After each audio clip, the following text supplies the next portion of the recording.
Ladies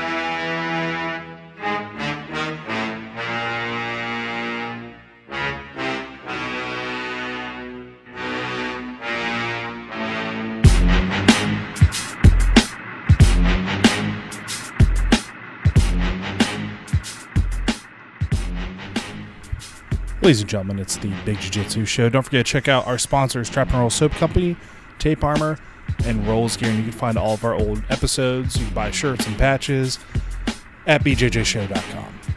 I'm Rob, and we had Ben Moore on the show. Now, Ben is not only a Brazilian Jiu-Jitsu black belt, but he's also a man who travels and deals with beer, which I think is absolutely amazing. You know, he knows beer, understands it, blogs about it, takes amazing pictures with beer. So I hope you guys really enjoy this episode. And like I said, check us out on bjjshow.com. Subscribe to us. Tell your friends about us. And don't forget to follow us on Facebook and get into the group on, the Big Jiu-Jitsu Show Facebook group where you can chat with us. So we hope you guys like this episode.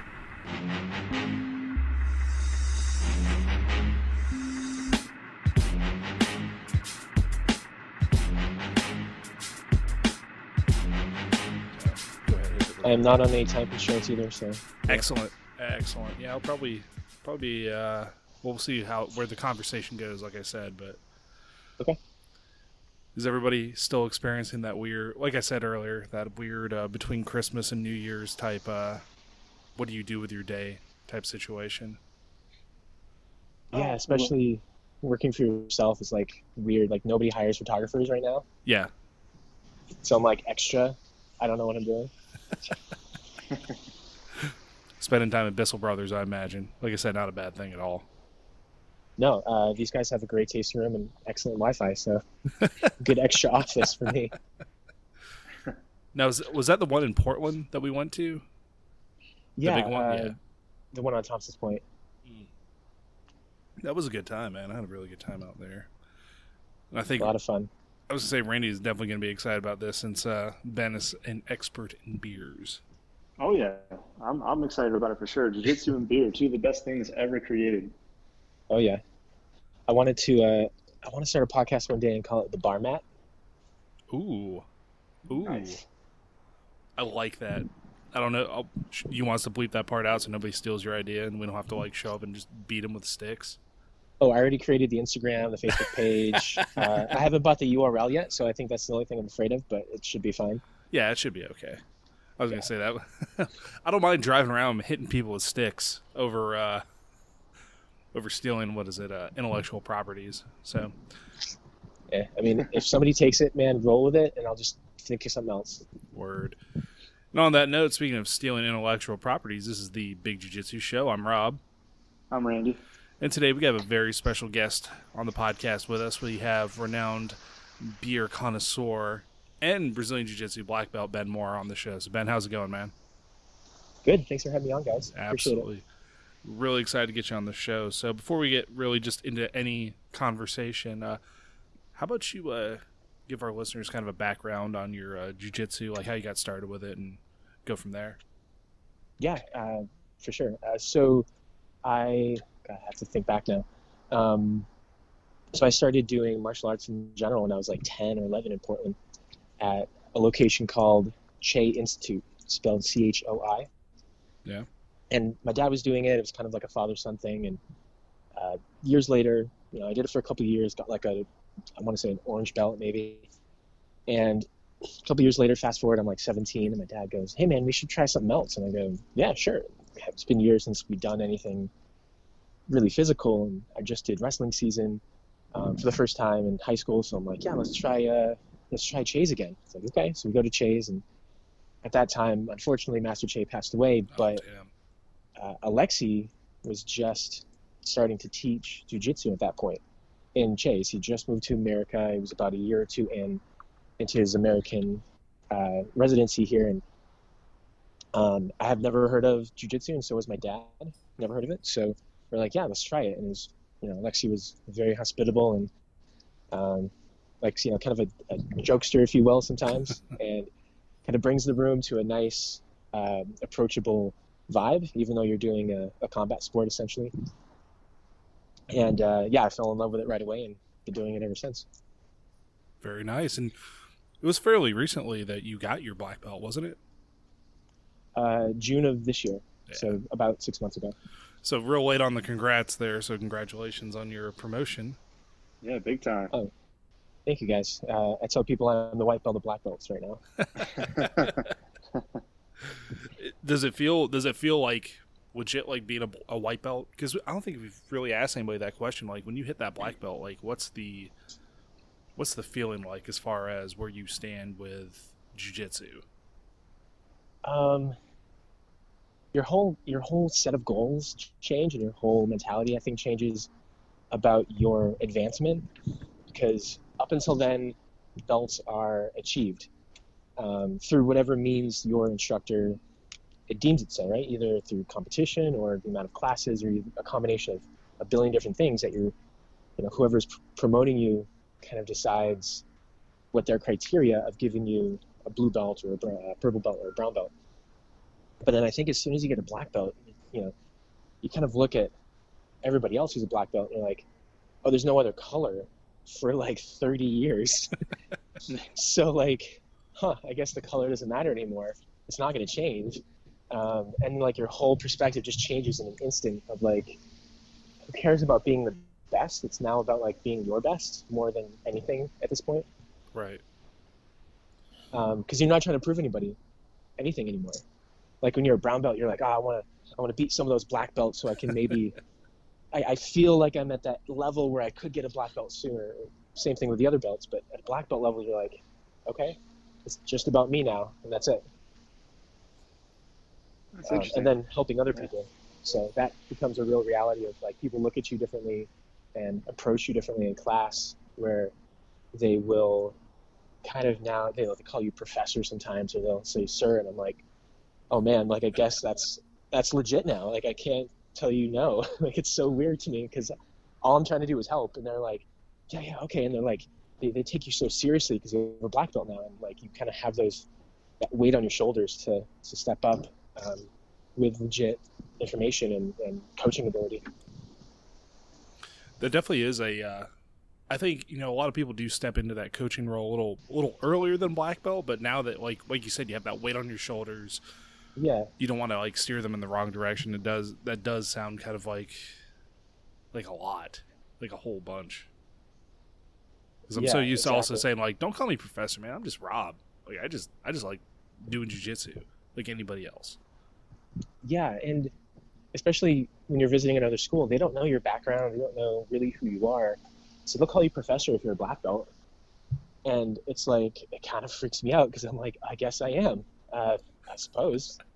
And I'm not going to tell you no, but gosh, that's really weird because like in my mind, I still have a long way to go. And because, you always put yourself lower on the pedestal than other people because maybe other people don't know who or what you've ever done.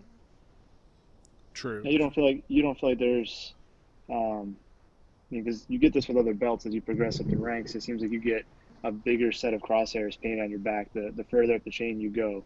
So at black belt, you don't feel like there's a bunch of people gunning for you, trying to prove their worth through you, especially being a newer black belt. Yeah, but I think your own pride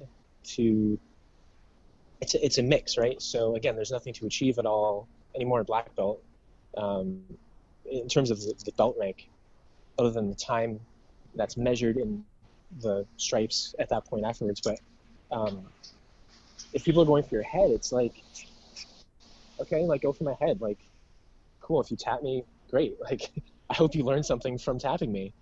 Like, right. I'm not gonna overexert myself to the point where I can't train the next day or something in order to not get tapped. Like, you think more about the long game than you do the short game. So it's like, I don't care if you tap me. Like if I could legitimately not get out of the position in a brown belt or a really good purple belt or even a really athletic blue belt, whatever, taps me, I'm like, well, shoot, that sucks. Like, I should have done better, whatever. Like I got another 30 years, who cares? Where they're like, they want that next belt, they're kind of like, I want to use you as a proving ground, but there's nothing to prove after black. It's really a weird mentality. Very cool. Well, it's a good philosophy and kind of, I guess, just outlook on life to have anyways. instead of like having pouty face when, like you said, even a really athletic blue belt kind of, catches you in something, or being stuck in a, like, for once, there's not many people that are bigger than I. Like, Right. Both of y'all know this. There's not a lot. But, like, having a huge blue belt, like, sit on me almost. Like, that is, like, holy shit. Like, even though technically I should be better than him, there's still something to be said about being put in a position like that, or, and then not really trying to hurt yourself just to prove that you can beat up the blue belt. Right. Yeah, exactly. And what's interesting too, and something I've started to pick up on here, I wish I would have picked up on much earlier in the game too, is I kind of go into training now with a more narrowed focus on what I'm trying to work on. And so I just keep kind of rolling back to those positions to keep trying to isolate and perfect a certain aspect of my game. And so by default, if it's something I'm trying to improve, there's flaws in it. And if I get caught, sometimes my guard gets passed by a blue belt. Sometimes I get submitted by a purple belt or brown belt, because I'm purposely putting myself in a position to learn on a specific piece, whereas they're coming at it with the purpose of winning the match, Right. And so and when I get tapped, I'm just like, okay, whatever, that didn't work. Let me go back to that position again and figure out what I did wrong, And so it's just kind of interesting when you look at that and the different mentalities. And I wish that when I was a blue belt or a purple belt, looking at that next belt rank, I wish that I would have realized that in reality, your progress is so much faster when you're looking at it in that linear fashion. Like, let me work on this particular guard pass over and over and over again. It doesn't matter how many times I get swept and submitted as a result. I just got to keep working it, Totally. It's like when I got my brown belt, I think I spent 3 months in butterfly guard, and now everybody's like, you have a really good butterfly guard. I'm like, dude, you have no idea how many times I got smashed in butterfly guard and how many hours people spend mangling my legs in order for me to get good at this shit. Like, it was so... Wait, can I swear? I'm sorry. Oh, yeah. Okay. Because, like, it's... I don't want you guys to go back to edit if that's not... No. You can... Within reason, you can say almost anything on this podcast. Yeah. Sorry, there's a train outside. It's fine. Yeah, how about here, I'll put your mind at ease. Holy fuck, that train was loud. Yeah, so it's crazy to, like... Dang, what was I on? Like...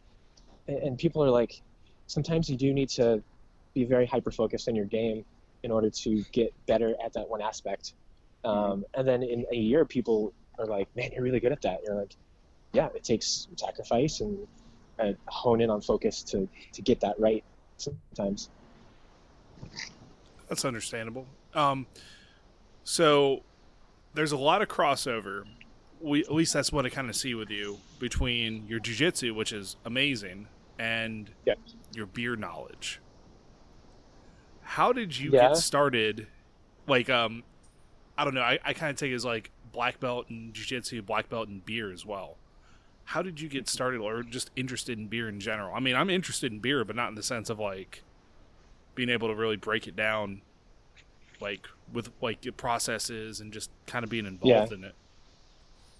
I think after you do jiu-jitsu for long enough, like I did jiu-jitsu before I turned 21, so that was definitely the first passionate thing I've ever done in my life. But when you kind of start doing jiu-jitsu for a while, you develop a sense of martial arts to everything else that you're doing that you like to do. Right.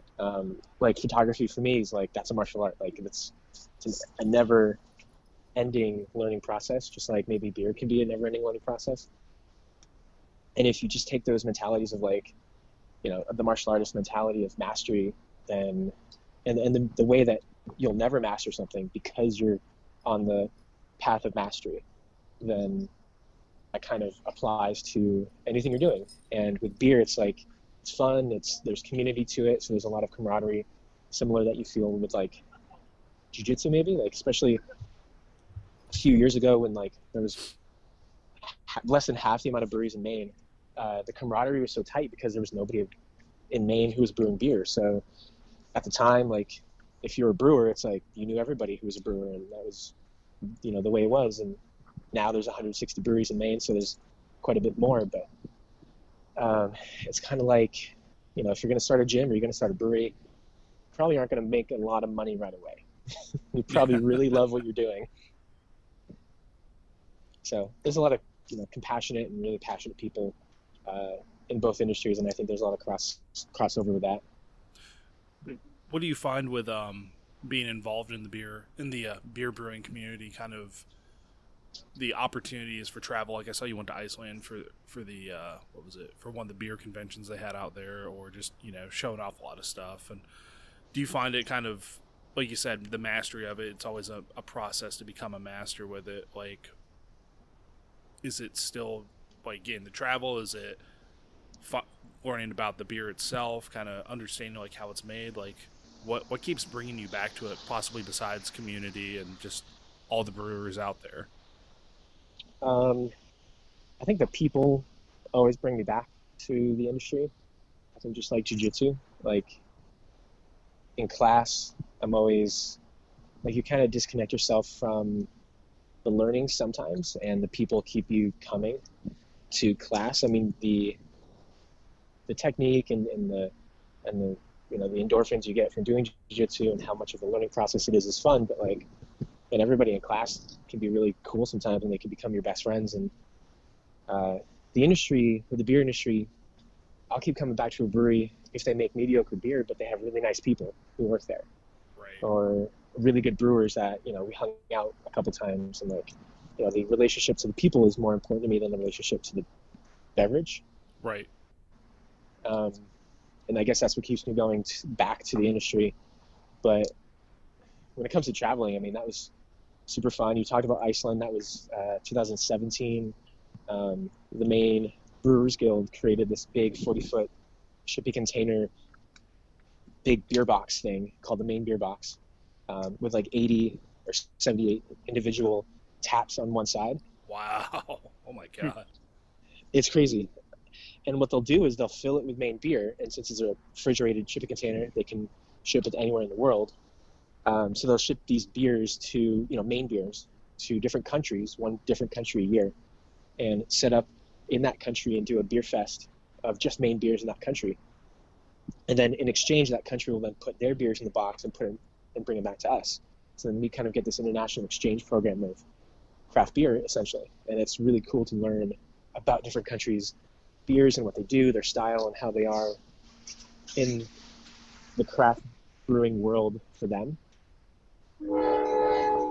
That's pretty amazing. That's an amazing concept. It's really fun.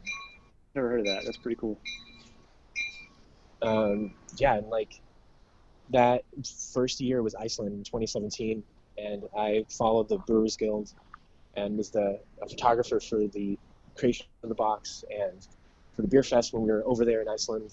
And it got me getting to know the beer scene in Iceland and how passionate they were, even though Iceland is a country the size of Maine, but with a quarter of its population, essentially. Yeah, I was going to say it was really interesting going out there, and there are quite a bit of different beers you can try out there. It actually surprised me. Like you said, a country the size of Maine with a quarter of the population, but... Yeah. And you think of Maine, you're like, there's not many people there to begin with. So imagine there was a quarter of those people. or half of Vermont, if you want to think about it like that. We have another idea then, Rob. Something else we need to do. We need to take a page out of his book with the Maine beer box, and we need to make a jiu-jitsu box and just put 75 of this country's best grapplers in a box and just send them overseas to kick their asses, and then they can send 75 of their jiu-jitsu people in a box over this way. I feel like there's some human rights violations that might go down with that, putting people in a box and shit. Maybe, or some exchange program where maybe it's every year you do like a big fest in the summer somewhere in America, and then you exchange with another country, but then America goes to that country and that country comes to us, maybe. Or but see, that's too nice and logical and peaceful. I was thinking more on the verge of like the Trojan horse kind of thing. Oh yeah. You just open up the box and Andre Galvao just pops out and just grabs the first person, just rips his arm off or something because he's been stuck in a Connex for 20 days. He's just super fucking angry. Just kills the first person he sees. Everybody's yelling belch and stabilize the position. Like, it's a box full of Brazilians yelling different things. I think you're onto something, Randy, but we got to kind of like, it's more of like weaponized jiu-jitsu than it is like just a friendly exchange. Yeah. Yeah. I mean, his idea was obviously better. I'm just saying. Yeah. So we know that Alexei is up there in Maine doing jiu-jitsu and stuff. How do you get to travel any for jiu-jitsu just itself, like going down to Boston, obviously, to see Dedeco and the crew down there, or any of the other places? I don't think I've traveled. Actually, no. Last year I did travel for jiu-jitsu specifically. I had a bunch of friends who I've known for a while. One of them is Chris Shea, and now he works for Dorchester Brewing, but he's a blue belt at Kimura in Boston. Nice. And he was like, hey, why don't we visit the Kimura home base in, where is it? Right outside, no, it's not. It's like 3 hours from Orlando. I can't remember. Boca. We were Boca Raton. Oh, okay, cool. Very cool. And with Gene Kleber and everybody else over there, and basically he goes, yeah, let's just do a 3-day weekend somewhere warm, and bring one of our brown belts, Brad, and like go down there and just have fun for a 3-day weekend. We'll go to a couple breweries because he works at a brewery, and we'll train at Gene's and like go to the beach. And I go, yeah, let's do it. And like flights were cheap, and basically shared a big apartment with Airbnb, and it was like not that much overhead to have like a 3-day weekend while it was pretty cold up here. That's really cool, man. But that was really the first time and the only time I've traveled for jiu-jitsu. Every other time has been like I'm traveling for something else, and then I look for a gym locally. Yeah, no worries there. Just kind of like, oh, I'm heading out here for this work. And yeah, I've done that as well. Just kind of like, is there anything good to train at, or anywhere good to train while I'm here? Yeah, right. So with doing brewing, or working with beer, doing jiu-jitsu, are you working towards anything maybe on the beer side, towards like mastery? I know there's like, was it Cicerone program? It was something I looked into. Yeah, there is a program similar to a sommelier, if you're a wine expert, that is called a Cicerone. I think it can become as far as a level 4, I want to say. Right. That, I'm not entirely sure if that's the highest level. I believe it is. I know 1, 2, and 3 is an achievable level. And level 4 is, I believe, one of those levels where like not a ton of people in this world are level 4s.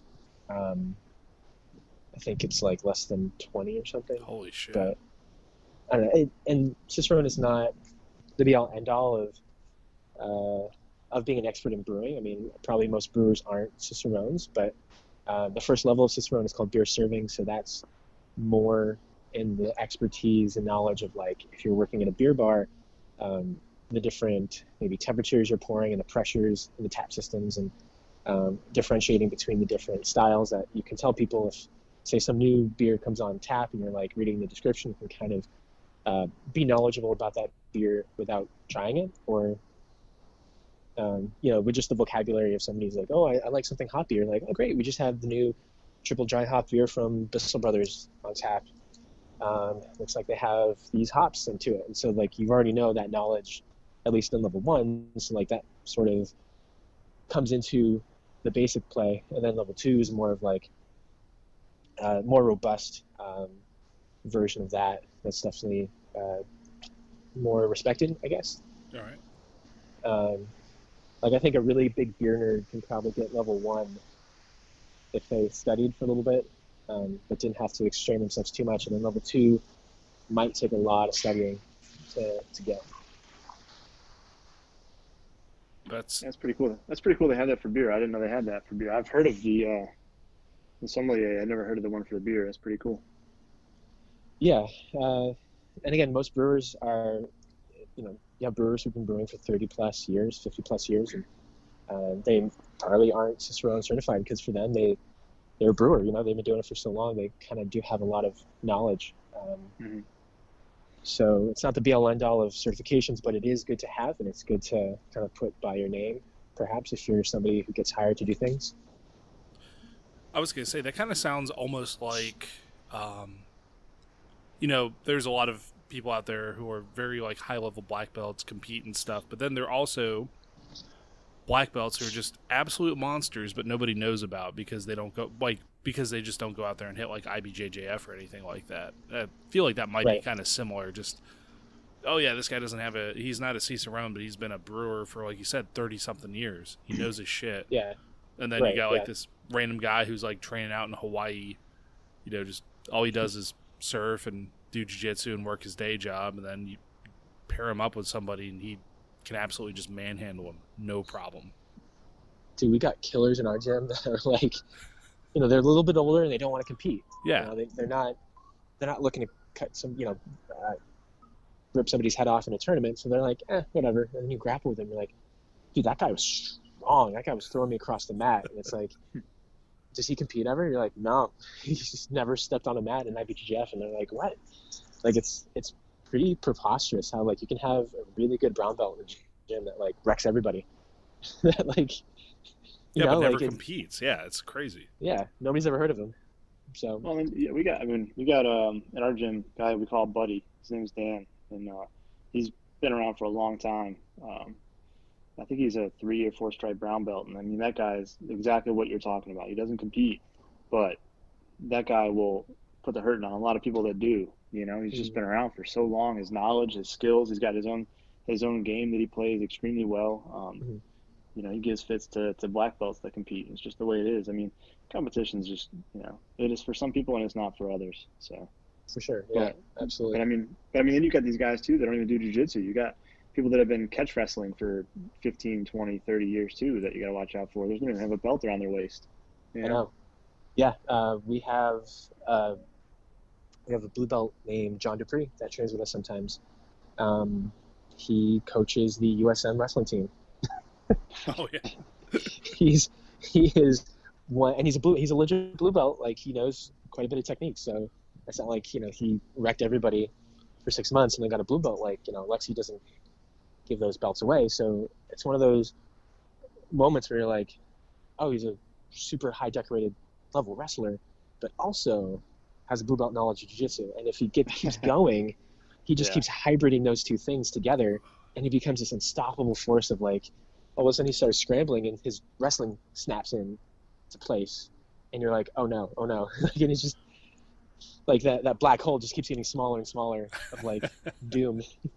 Well, in my opinion, if you take a really high level wrestler like that and you give him some good defense, I think high level belts are gonna have a hard time submitting you. Because the big flaw with a wrestler versus a jiu-jitsu guy in the jiu-jitsu atmosphere is the fact that the wrestler doesn't really have any finishes, doesn't have any submissions, and so it kind of becomes a matter of time for that jiu-jitsu guy to kind of spin that web, and then catch somebody. And the wrestler has outstanding conditioning and control and has some leverage and position on the ground, but without a submission, you can't really finish the fight. And so it's just, but you add some jiu-jitsu knowledge and some defense, and I think that wrestling platform is very strong. You can be very, very tough with just that knowledge alone. So there was, I'm sorry. And they got a gas tank too. They got a gas tank that can go forever. Oh God, yeah. It's so frustrating, man. Yeah. Who was that? Hey Randy, who was that guy? I think he was there that night that the last time I came through. It was a no-gi class, and Brad was like, "Yeah, Rob, go ahead and roll with these guys, big guys." And it just, what level wrestling was he? He was like going for the Olympic trials or something. You're talking about, let me pull up his name on Facebook so I don't butcher it. Great guy, John Wechter. Yeah, dude, he's a cool dude. Yeah, he's a national champ. He won the national. So and at heavyweight, at Michigan State, no less. Oh my, Michigan State. Dude, that's why. Oh, okay. Yeah. So you're talking about, very, very, very legit. Comes from a very strong pedigree and a national champ. And he was talking about. I think he's decided not to, but I think he was still kind of has the bug in him to compete a little bit and was looking at trying to make qualify for the Olympics or something like that. So, but the guy's a beast. I mean, he He really is. Brad made me stand with him. Not made me. He's like, Oh, go stand with him. And I was excited when I like fell on my butt and didn't get and could scramble back up. Like I was excited about that. He is a monster. He's built like a brick shit house too. Yeah. So the one day we had open mat, and he comes up there, and he got there a little bit later than I think he realized, and everybody was kind of finishing up. Like I was sitting on the sidelines, kind of watching at that point. Already gotten cold, so my rule is once I get cold, I don't roll again because I always get hurt when I do that. So, I was already kind of cold, and he was like, "Man, I was looking to get a couple more rounds," and I was like, "Well," I said, "I'm not breaking my own rule because I'll get hurt and then I'll miss 2 months of training." Yeah. And so he was like, "Well, how about we just hand fight a little bit?" And I'm like, "All right, whatever." Well, this guy grabs onto me. His first, he grabs like a collar tie and grabs like my tricep on the other arm, and immediately, just based on his grip and position, I'm like, this guy knows some stuff I definitely don't know. Yeah. There's an immediate feel of terror when some people grab onto you in jiu-jitsu, and even if you know stuff, it's like they'll grab onto you and you're like, okay, yeah, great. Like I can kind of hang, and then there's this feeling. It's almost like maybe it's a chi blast they're doing that you don't know about, but it's like they grab onto you and you're like, oh no, your mind just instantly goes, oh no. Oh yeah. It's this feel of dread. Yeah. It's terrible. I've had that, and it carries over into the striking arts too, because I remember my first experience ever kickboxing with Brandon Garner over in Raleigh. Ooh. Yeah. And it was a friendly match, a friendly exchange. We were just sparring, and he could have absolutely mangled me if he wanted to, but even still, just when we started sparring, and the first time I actually landed a shot, and he kind of upped his game a little bit more, and all of a sudden you were just like, I don't even know where this guy is right now. He was cutting angles. It was kind of like Top Gun. We're like, where'd he go? Where did who go? Yeah, he went inverted. Sorry, Top Gun it's reference, right? Oh yeah, I love Top Gun. Yeah. All But about it. I was just, you definitely know, and that's one of my favorite things about combat sports or martial arts is that immediate knowledge, just the respect, the different levels in this game that there are. And I imagine it's the same in beer. Just when you look at people that brew at home, and then you get the higher levels. Like Dogfish had their story about how they started and kind of climbed up the ladder. So I'm sure it carries right over into the beer industry too. So. I mean, I'm at Bissell Brothers right now talking to you guys in Portland, Maine, and this brewery started at another location very, very much smaller than they are now. And that was only 5-6 years ago, maybe. And now they have 2 locations. One is gigantic in Portland that I've seen definitely 1,000 people wait in line for a beer release at this brewery in the past. I'm not sure if that's happened anytime in the last year. I'm sure it has, but literally there was one, I think it was the first Swiss release, and it may have been in the other facility, and it was so many people in line. It was like, oh my goodness, this is for one brewery. I can't believe this. But that's really cool that people are lining up to try it out. What we need to do is we need to get Ben down here so we can have him, have him come through all the breweries out here, because believe it or not, we actually have quite a few in just this little, even Fuquay, where I'm from, is this kind of podunk redneck town, or maybe not anymore, but there's 6 or 7 out there just in the small town. Oh yeah, they're blowing up. I mean, you've got North Carolina has secretly and quietly become a pretty awesome area for both beer and jiu-jitsu, honestly. And I don't even know how many breweries there are in this area now. I'd have to look it up, because you've got the mainstays that kind of started early, like Holly Springs has Carolina Brewing Company. That's one of the oldest brewing companies in the country. Yeah. But then you've got a lot of other ones that have opened up since. I mean, in Holly Springs, Bombshell, Mason Jar, what's the other one over there? There's so many. And then in Fuquay, you got Fainting Goat, Vicious Aviator. Fishes. Aviator's kind of the big one that's been there the longest. That's taken over downtown Fuquay completely. Yeah, Vicious Fishes, you're right. Yeah, they're just popping up everywhere. So. Yeah, I mean, Portland by itself has, I think, 20 breweries in the city limits. Yeah. That's crazy. That was, I will say, Ben, whenever we went to visit Ben. Now it's 2 years in a row I've done this. Ben has just been like, yeah, we're going to go here. We're going to try this out. We're going to try this out. I'm like, oh, my God. There's beer everywhere, and it's amazing. Love it. It was so good. I mean, I basically take you guys to my friends' places, so it's kind of a biased thing, but like, they make good stuff, you know? They totally make great stuff. No, you were absolutely right. I didn't think I had a single bad beer while I was out there. But I mean, and beer is so subjective. Like, when I started my beer blog, not every beer is for everybody. You know, not everybody likes an IPA, and not everybody likes a stout. So at the end of the day, you know, if I'm writing a blog post, I don't care. I don't want people to think like this is my opinion. Sometimes my opinion is subjective, and maybe you don't like what I have to taste. You know, maybe my tastes are different than yours. So I try to tell the story behind the beer and the people more than how the beer tastes and if I like it. right. Well, I'll say right now, I think that the direct carryover between jiu-jitsu and beer is that the darker, the better, as far as belt color and beer. Yeah. Okay. That's totally, that's viable. I can see that. For me, a good beer is after a training class and you can drink it and not throw up. That's a good beer for me. Yes. That's a good rule of thumb right there. That kind of rules out Imperial stouts, though. But I'm Oh, with you. I man. think that, yeah. No, those are good. Don't get me wrong. Those are very good beers. But just after having a bunch of people try to rip my head off, I'd be like, oh, man, let me drink a stout and just have No, you know what my favorite style beer is right now at the moment, because you know how it is. It kind of changes a little bit based on season and taste and all that. Yeah. But right now, my favorite style beer I feel like is kind of one that has started to fade, and it makes me sad. And that is a good nut brown ale. Nut browns are great. They're underrated and kind of old school in style nowadays because nobody's really making them. But nut browns are great, man. I mean, Samuel Smith's up in the UK, yeah.